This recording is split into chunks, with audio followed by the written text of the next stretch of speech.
el cine o cualquier arte es una carrera de fondo. Hay que perseverar y hay que caerse y levantarse 80.000 veces.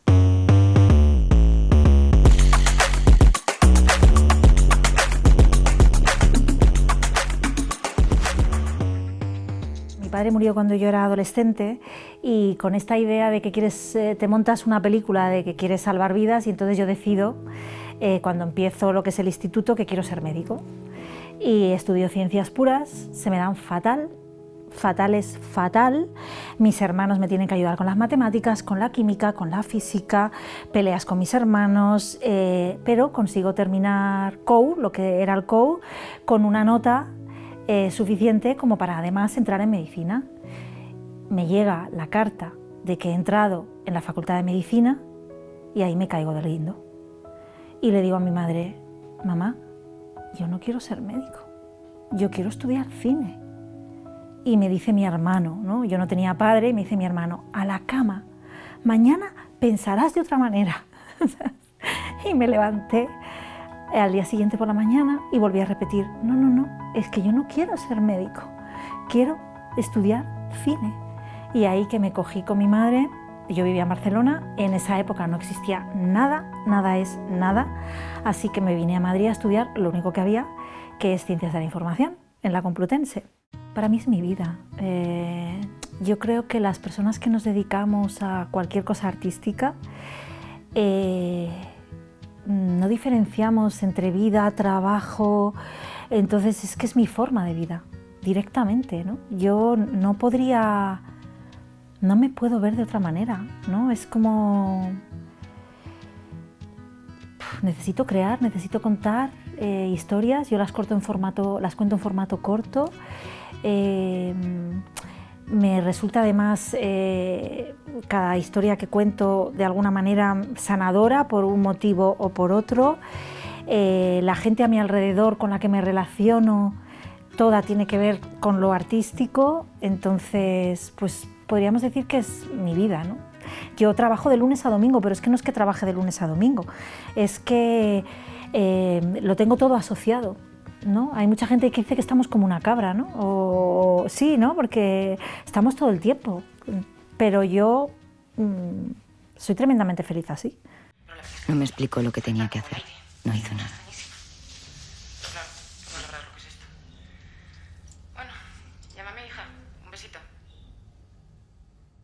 No es una predilección, ha sido también un poco una necesidad, ¿no? Yo rodé mi primer cortometraje en el año 99, que se tituló A Violeta.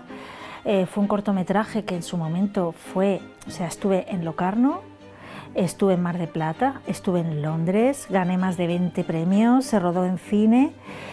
¿Qué ocurrió? Que me quedé embarazada. Ese fue el primer hándicap, ¿no? Que no es ni bueno ni malo. Yo decidí tener una familia, tuve 2 hijos y ahí tuve un parón de más de 10 años. ¿Por qué? Pues bueno, yo soy una mujer trabajadora, es decir, yo necesito trabajar para vivir y además tenía 2 hijos, ¿no? Es así, es la realidad, ¿no? No existen las ayudas a creación y desarrollo para un largometraje, son inexistentes. Por ejemplo, el ICA, lo que es el Ministerio de Cultura, desde el año 2011 no las convoca.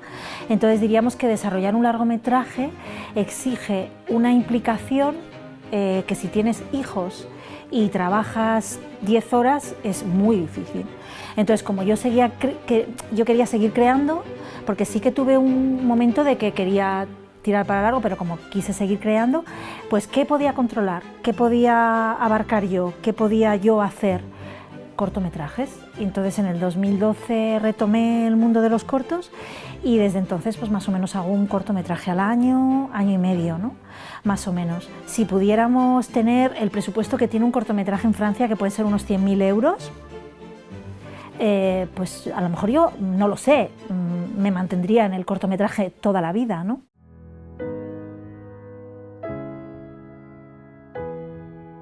Esa iniciativa partió de la plataforma No Realizadores, de la coordinadora del cortometraje y de AIC.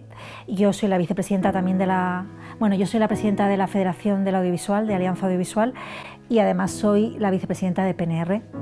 Y fue una iniciativa que partió de estas 3 asociaciones y además tuvo muy buena receptividad. Incluso el ministro Iceta llevó la chapita, el corto es cine, ¿no? Que es un poquito empezar a dar el valor que tiene, ¿no?, el cortometraje, y sobre todo trabajar por canales de difusión, porque a lo mejor vuelvan los cortos a los cines, porque si no hay exhibición no hay industria. Y además un formato que yo creo que interesaría muchísimo a los jóvenes. Además en el cortometraje hay mucha diversidad, mucha experimentación. Realmente el talento en el corto es inmenso. Inmenso, y estoy segura que tendría su público, tendría mucho público, ¿no? A ver, chicos, Monse, tú vas a montar a Samba, Irene vas a montar a Rayo, Andrés Capitana y Mónica tú novata. Carmen, Titán. ¿Yo? Sí, ¿tú?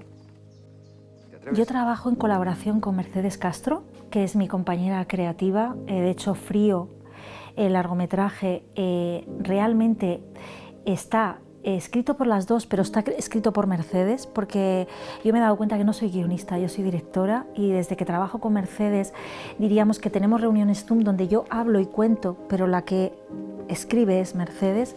Titán ya está escrito por las dos. Titán sí que, con Titán yo hice como un primer guión de brochazos, porque además es una historia completamente autobiográfica, y luego ella lo pasó a guión, ¿no? Es una historia autobiográfica que habla del abuso a una menor. Yo sufrí abusos con 12 años, 13, mi padre acababa de morir, y sufrí abusos por parte de mi profesor de equitación. Y Titán habla exactamente de eso. Lo que cuenta la historia de Titán es hasta donde yo puedo recordar, porque a día de hoy todavía tengo borrado una gran parte. O sea, yo recuerdo una parte, pero no sé qué pasó después. Entonces, bueno, me ha servido para empezar a recordar. Estoy empezando a recordar más cositas. Me está resultando muy sanador a la vez, ¿no? Porque es lo que te decía, cuando uno tiene un trauma no sabe que tiene un trauma, porque un trauma tú has borrado de tu mente, has borrado. Y entonces es como que yo creo que es necesario un poquito como para sobrevivir, ¿no? Pero bueno, al final un trauma yo creo que hay que desbloquearlo también, ¿no? Y ahora estoy un poquito en ese proceso. Y hay otra cosa importante. En estos momentos está muy de moda la temática social y hay que tener mucho cuidado. No hay que estereotipar. Y yo creo que si tú hablas de un abuso, hablas de un maltrato, como creador, como director, como guionista, tienes que tener conocimiento de causa. Y si no tienes conocimiento de causa, tienes que informarte muy bien y profundizar muy bien, porque no estamos hablando de buenos y malos. Y a mí no me gusta trabajar desde ahí. Hay víctimas. Y yo creo que estereotipar al abusador malo, malísimo, no nos ayuda en nada. Pero yo creo que sí. Que es necesaria la igualdad entre hombres y mujeres, pero creo que esa igualdad tiene que partir desde la educación y que es esencial trabajar la igualdad de género desde la educación. Tenemos que partir de que el cine en España en estos momentos no es democrático. No es democrático en tanto en cuanto las escuelas de cine son privadas.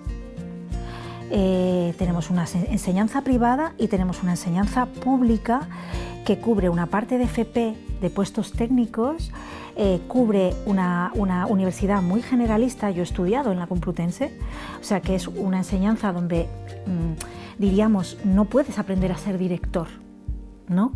Entonces todos los puestos creativos que son dirección de arte, dirección de fotografía, montaje, vestuario, todos los puestos creativos, composición de bandas sonoras, no están en la enseñanza pública. Entonces, si queremos una igualdad entre hombres y mujeres directoras de fotografía, tenemos que partir de trabajar porque cualquier mujer que quiera estudiar dirección de fotografía lo pueda hacer. tenemos que partir de esa base. Entonces, tenemos que trabajar en esa dirección. Nosotros estamos trabajando, hemos estado trabajando mucho desde Alianza Audiovisual lo que es la creación de las enseñanzas artísticas superiores audiovisuales, porque esa es la base. Hemos conseguido que en la ley, en el borrador de la ley aparezca ya contemplada, y ese sí que yo creo que es un paso adelante. Solo pueden acceder unas pocas mujeres. Entonces, tendríamos que hacer un análisis de las mujeres directoras que están llegando últimamente, cuántas son de alta clase social y cuántas son de baja o media clase social, ¿no? Y ahí veríamos realmente si hay igualdad, ¿no? Y además esto es muy importante porque al final necesitamos un cine con muchas voces y que tenga diversidad y que podamos hablar de muchos temas, ¿no? Entonces es necesaria, que por supuesto hay que seguir trabajando en la igualdad de género como se está trabajando, ¿no? Pero creo que si profundizamos un poquito más tenemos que añadirle el plus de la clase y tenemos que contemplarlo siempre y tenemos que favorecer a las mujeres que no tienen acceso a enseñanzas privadas. Cuando tú estás trabajando no puedes, o sea, ¿quién puede crear trabajando 12 horas diarias? Pero si tú tienes unas ayudas que te cubren y que puedas estar 6 meses sin buscarte la vida y escribir, pues ya lo tienes un poquitito más fácil, ¿no? Entonces esos 2 puntos son muy importantes para hablar de igualdad realmente. Es que la maternidad está muy sobrevalorada, es decir, que yo, por ejemplo, yo soy de otra generación, ¿no? Yo me quedé embarazada, bueno, no voy a contar mi vida, pero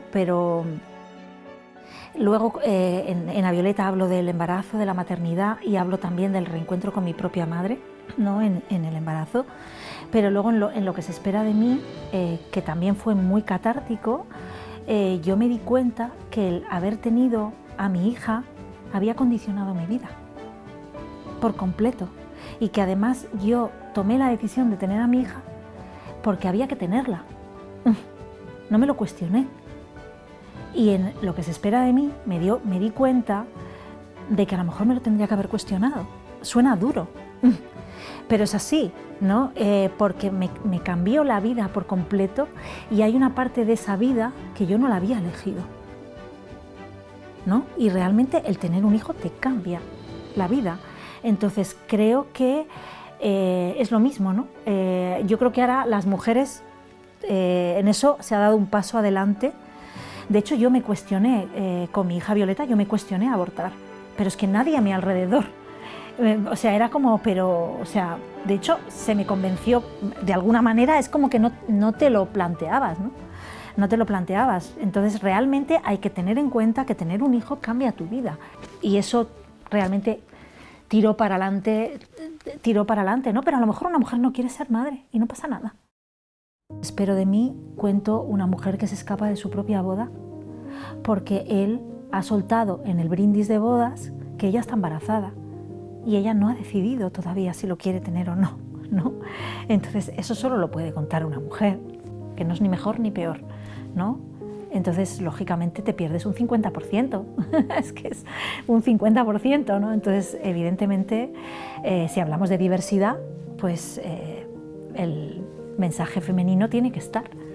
Copresido con Luis Ibars, que somos presidente y presidenta. Es una federación muy bonita porque yo tampoco estaría en cualquier sitio, ¿no? Porque yo tengo mucha ética y creo que si estamos haciendo esto es por avanzar, porque mejoren las cosas, porque mejore la situación de todos. Yo creo que por mis hijos, que por los jóvenes. Creo que por los jóvenes estoy ahí. Mi hijo ha estudiado animación, creo que los jóvenes lo tengan más fácil. Que lo tengan más fácil, estamos con el Estatuto del Artista, se está regulando todo lo que tiene que ver con los trabajadores y las trabajadoras autónomas, se han conseguido ya cosas, se ha conseguido una prestación por desempleo específica para la gente de la cultura, el lunes nos reunimos para empezar a trabajar el tema de los autónomos.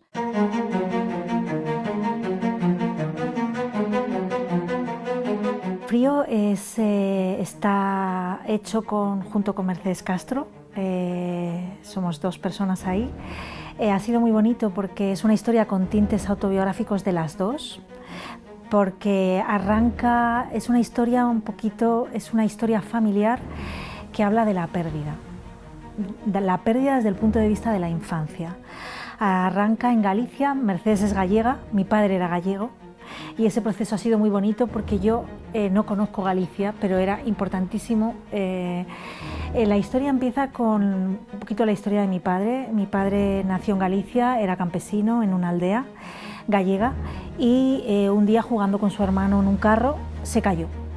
Y esa tontería diríamos que trastocó toda la historia familiar posterior, porque mi padre tuvo una herida en el brazo, vivía en una aldea, no había penicilina y el brazo gangrenó y le tuvieron que cortar el brazo.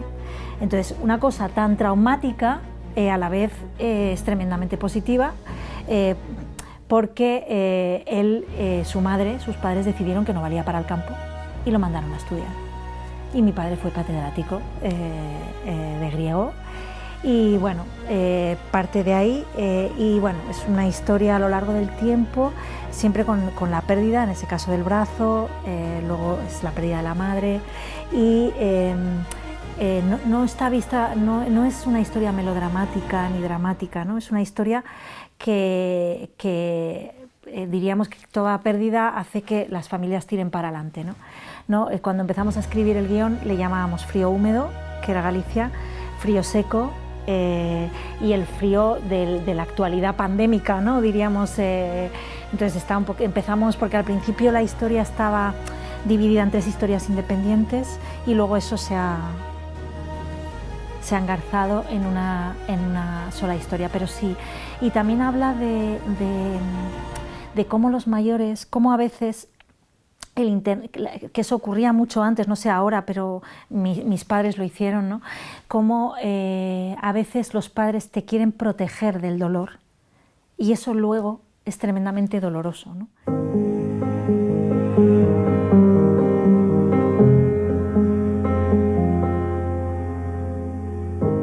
El cine o cualquier arte es una carrera de fondo.